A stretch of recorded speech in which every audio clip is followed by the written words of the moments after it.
Problem solve करेंगे students हम condition for equilibrium से रिलेटेड। ये हमारे पास सेकंड प्रॉब्लम है। हमारे पास स्टेटमेंट कुछ इस तरह students, two block of masses 5 kg and 3 kg are suspended by two strings as shown. Find the tension in each string.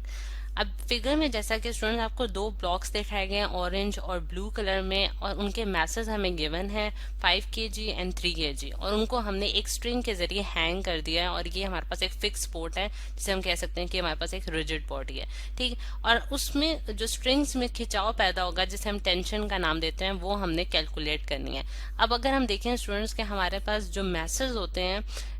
और वेट जो होता है किसी भी बॉडी का, वो हमारे पास हमेशा सेंटर से जो है वो डाउनवर्ड डायरेक्शन में एक्ट करता है। अगर मैं उसको इन दोनों ब्लॉक्स के लिए शो करूं तो हम किस तरह से देख सकते हैं इनको, कि जिस तरह से यहाँ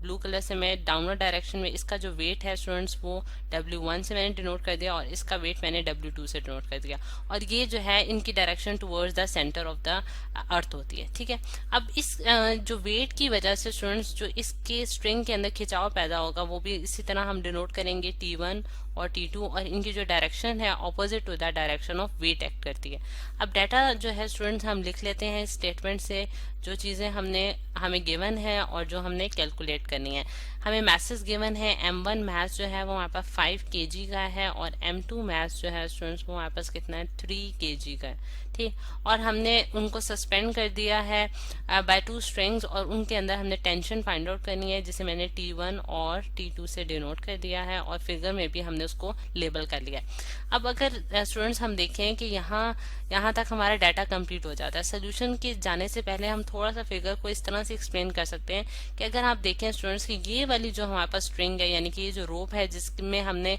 मैथ्स जो है वो हैंग किया, यानी कि M2 मैथ्स जो हैंग किया है हमने, ठीक है, उस जो स्ट्रिंग के अंदर जो खिंचाव पैदा होगा वो इस वेट की वजह से होगा, यानी कि W2 वेट की वजह से होगा। और T1 जो स्ट्रिंग है उसके अंदर जो टेंशन T1 होगी वो हमारे पास दोनों वेट्स की वजह से होगी, यानी कि W1 वेट की वजह से भी होगी और W2 वेट की वजह से भी होगी। तो ये चीज जो है ये हमारे लिए इसमें थोड़ी सी ट्रिकी है इस प्रॉब्लम में। अब सोल्यूशन जो है, सोल्यूशन की तरफ हम आएंगे।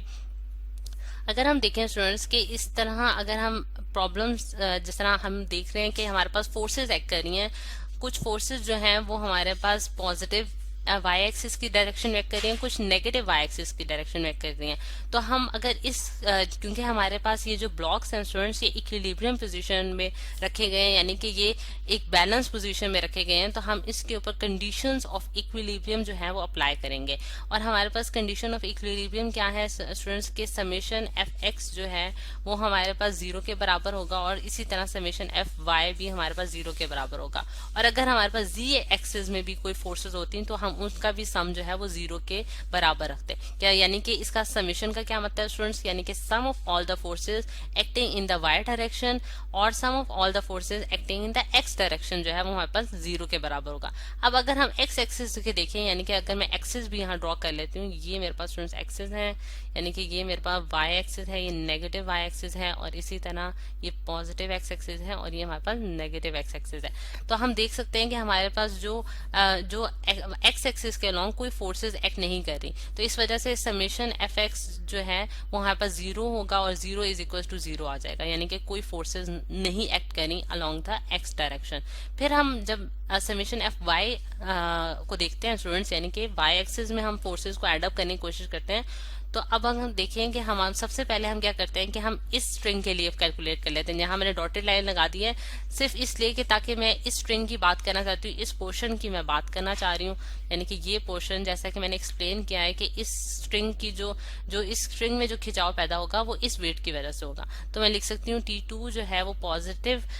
वाई एक्सिस की डायरेक्शन में, जैसा कि एक्सिस में शो किया जा रहा है, और प्लस हम करेंगे क्योंकि हम समेशन करना चाह रहे हैं, और नेगेटिव वाई एक्सिस में W2 की जो है W2 जो है वो नेगेटिव वाई एक्सिस में है, तो इसलिए मैंने उसका नेगेटिव साइन लगाया है, into W2 is equals to 0, sum of all the forces in the Y direction should be equals to 0। तो मैंने यही स्टेटमेंट में वैल्यूज इनपुट कर दी हैं। तो अगर आप देखें स्टूडेंट्स को कैलकुलेट करें तो T2 minus W2 is equals to 0 आ जाएगा, और T2 जो है वो क्या आएगा हमारे पास W2, यानी कि जब वो राइट साइड पे गया तो उसमें नेगेटिव साइन जो है वो पॉजिटिव में कन्वर्ट हो गया। अब अगर जब इसमें वैल्यूज इनपुट करती हूँ यानी कि T2 is equal to W2 जो है स्टूडेंट्स हमारे पास क्या होगा M2G,